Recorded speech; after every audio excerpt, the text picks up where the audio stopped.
লাট্টু missing হলে শিবপ্রসাদকে দায়ী করে তটিনীর মা। ভেঙে পড়ে শিবপ্রসাদ। হ্যাঁ বন্ধুরা, এমনটাই দেখা যাবে। বিস্তারিত জানতে ভিডিওটিতে লাইক দিয়ে চ্যানেলটি সাবস্ক্রাইব করে দেখতে থাকুন। গল্পের শুরুতেই দেখা যাবে তটিনীর জ্ঞান ফিরে নন্দিনীর কাছে লাট্টুর কথা জিজ্ঞেস করলে তখন তটিনীকে নন্দিনী বলতে থাকে লাট্টু মিসিং বোন।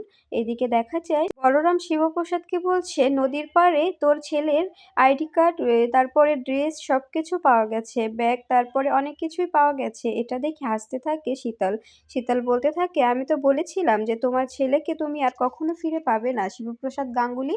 এদিকে দেখা যায় তটিনী এই খবরটা শুনে অসুস্থ হয়ে পড়লে তখন অটবয়রা তটিনীকে আবার হসপিটাল আবার আবার আইসিইউতে নিয়ে যাওয়ার জন্য বেডে করে সেখান থেকে দ্রুত নিয়ে যেতে থাকে। তখন নন্দিনী বলতে থাকে আমার বোনের যেন কিছু না হয়, আমার বোনকে আপনারা সবসময় দেখে রাখবেন। এরপরে দেখা যায় এটা দেখে ভেঙে পড়ে তটিনীর মা ও প্রাচী। এরপরে তটিনীর মা শিবপ্রসাদকে ফোন করে বলতে থাকে তুমি বাবা আমার সব কিছু শেষ করে দিলে, তুমি আমার মেয়েটাকেও শেষ করে দিলে, আমার নাতি নাতনিদেরও শেষ করে দিলে। আমার নাতিকে তুমি কোথা থেকে এনে দেবে আমি জানি না, আমার নাতি যেন ফিরে আসে। আমার নাতির কিছু হয়ে গেলে আমি কিন্তু তোমাকে ক্ষমা করতে পারবো না। এরপরে দেখা যায় শিবপ্রসাদ বলতে থাকে মা এসব আপনি কি বলছেন, আমি আমার ছেলের কিছু হতে দেব না, আমি আমার ছেলেকে ফিরে আনবো। তখন দেখা যায় তটিনীর মা বলতে থাকে ফিরে আনবে বললে হবে না, আমার নাতিকে আমার চাই, আমার নাতিকে তুমি ফিরিয়ে দাও। আমার মেয়েটা মৃত্যুর সঙ্গে পাঞ্জা লড়ছে, আমার মেয়েটা এরকম অবস্থা শুধুমাত্র তোমার কারণে, তোমার কারণে আমার মেয়েটার এই অবস্থা। আমার মেয়েটা তোমাকে ভালোবেসে বিয়ে করেছিল, আজ এই দিন দেখার জন্য নয়। এই বলেই ফোনটা কেটে দেয়। এরপরে দেখা যায় প্রাচী বলতে থাকে জেম্মা তুমি জিজুকে এভাবে বললে জিজু তো এখন ভেঙে পড়বে। জিজুকে তো এখন আমাদের সাপোর্ট করা প্রয়োজন, উনিও তো অনেক কষ্ট পাচ্ছে তাই না? তখন প্রার্থনা বলতে থাকে সেই সাপোর্টটা তুই কর, এখন আমাদের আমাদের এখন ওসবের ব্যাপারে কোনো মাথা ব্যথা নেই। এরপরে দেখা যায় প্রাচী বলতে থাকে শোনো জেম্মা, জিজু অনেক কষ্ট পাচ্ছে, জিজু অনেক ভেঙে পড়েছে, আমাদের এখন জিজুর পাশে দাঁড়ানো প্রয়োজন। জিজুকে এভাবে কথা শোনালে জিজু তো আরো ভেঙে পড়বে। তখন নন্দিনী বলতে থাকে প্রাচী তো ঠিকই বলছে মা, এখন যদি আমরা শিবপ্রসাদকে চাপ দিই তবে তো ছেলেটা আরো আরো অনেক ভেঙে পড়বে, ও তো লড়াই করার শক্তিটাই হারিয়ে ফেলবে। এখন আমাদের আমাদের উচিত ওর সঙ্গে হাতে হাত লাগিয়ে কাজ করা, ওর সঙ্গে লাট্টুকে খোঁজা। এভাবে ওকে যদি আমরা দোষারোপ করি তবে ও কি করবে বলো, ও কোথায় যাবে? তখন দেখা যায় বাবেন প্রাচীকে বলতে থাকে তুই তুই কি করে জানলি যে লাট্টু মিসিং? তখন তখন প্রাচী বলতে থাকে আমি তো খবর দেখছিলাম, টিভিতে দেখলাম যে ওদের স্কুলে একটা ফাংশন ছিল, সেখান থেকে অনেক গন্ডগোল হওয়ার পরে হঠাৎ লাট্টুকে তুলে নিয়ে যাওয়া হয়, লাট্টুকে আর কোথাও খুঁজে পাওয়া যায়নি। এরপরে দেখা যায় এই কথাটা বললে ভয় পেয়ে যায় তটিনীর মা বলতে থাকে কই সত্যজিৎ মুখার্জি কই, জিৎ মুখার্জি কই, ওদেরকে ডাকো বলছি। এরপরে তখন প্রাচী বলতে থাকে কেন জেম্মা কি হয়েছে, ওদেরকে ডাকছো কেন তুমি? তখন নন্দিনী বলতে থাকে মা কিসের জন্য ডাকছে এটা আমি খুব ভালো করেই জানি, ওরা জানে যে লাট্টু কোথায়, ওরা এসবের সঙ্গে অবশ্যই যুক্ত আছে।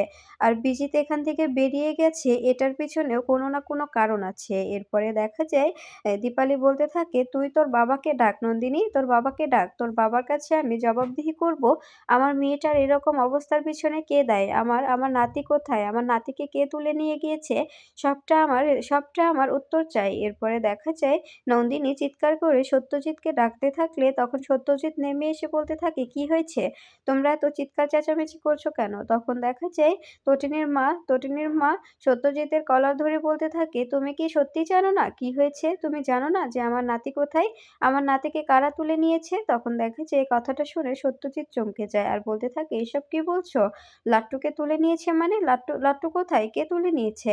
তখন দেখা যায় তটিনীর মা বলতে থাকে ন্যাকামো করো না, তুমি খুব ভালো করে জানো লাট্টু কোথায় আর লাট্টুকে কে নিয়েছে।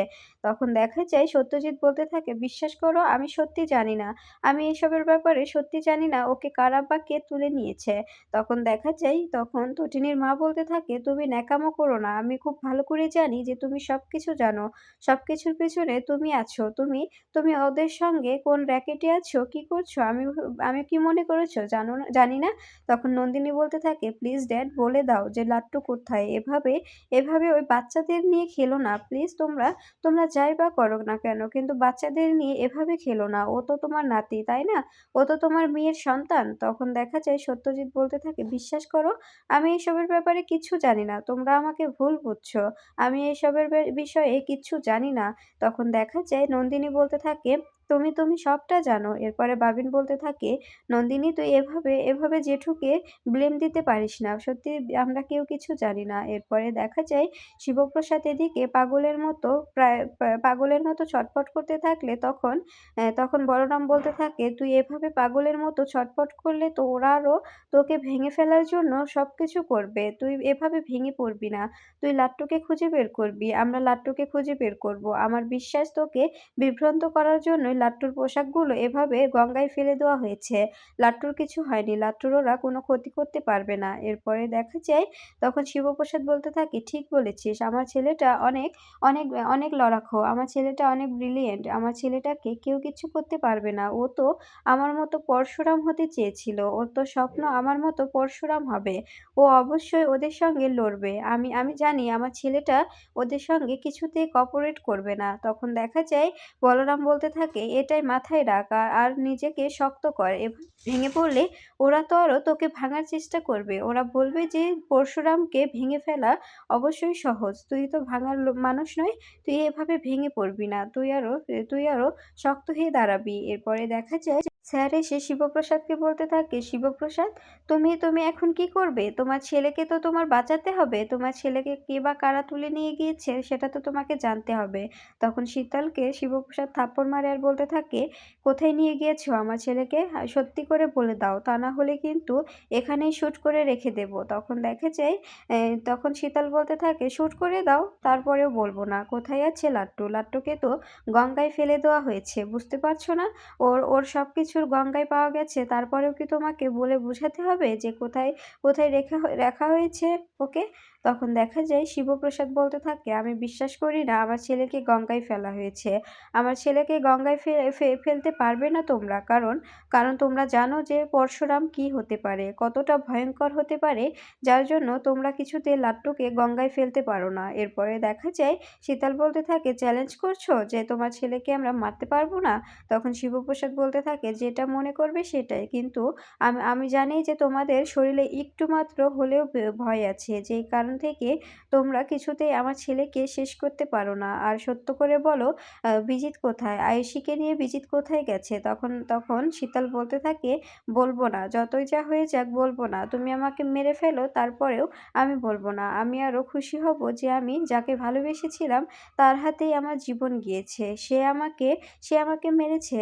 তার হাতেই আমার মৃত্যু হয়েছে।" এরপরে দেখা যায় এটা শুনে শিবপ্রসাদ আরো রেগে যায় আর শীতলকে আবার থাপ্পড় মারতে থাকে আর বলতে থাকে, "আমার সন্তানদের যদি কোনো ক্ষতি হয় আমি তোমাকে সত্যি বলছি ছাড়বো না। আমি তোমাকে সত্যি ছাড়বো না। আর ওই বিজিতকে কি করে খুঁজে বের করতে হয় এটা আমার খুব ভালো করে জানা আছে। বিজিতকে কি করে আনতে হয় সেটাও আমার খুব ভালো করেই জানা আছে। কিন্তু আমার সন্তানদের যদি বিন্দুমাত্র কোনো ক্ষতি হয় এটার জন্য তোমাদের আমি দেখে নেব। তোমাদের এটার ফল ভুগতে হবে।" তখন দেখা যায় শীতল বলতে থাকে, "তোমার যা খুশি করে নাও। তোমার যেটা ইচ্ছে করে নাও। কিন্তু লাট্টুকে আর তুমি কখনোই ফিরে পাবে না। লাট্টুকে আর কখনো তোমার জীবনে ফিরিয়ে দেওয়া হবে না। তুমিও তটিনী তোমার একটি সন্তানকে হারিয়ে ফেলেছো। হয়তোবা ভবিষ্যতে অন্যজনকেও হারাবে। আস্তে আস্তে তোমার ফ্যামিলিটা একদম নিঃস্ব হয়ে যাবে। তোমার ফ্যামিলিতে আর কোনো মেম্বার থাকবে না। এরপরে হয়তোবা টটিনির টার্গেট, তারপরে তোমাকে আমি কোনোভাবে বাঁচতে দেব না। তুমি যদি আমার না হও তবে আমি কারোরই হতে দেব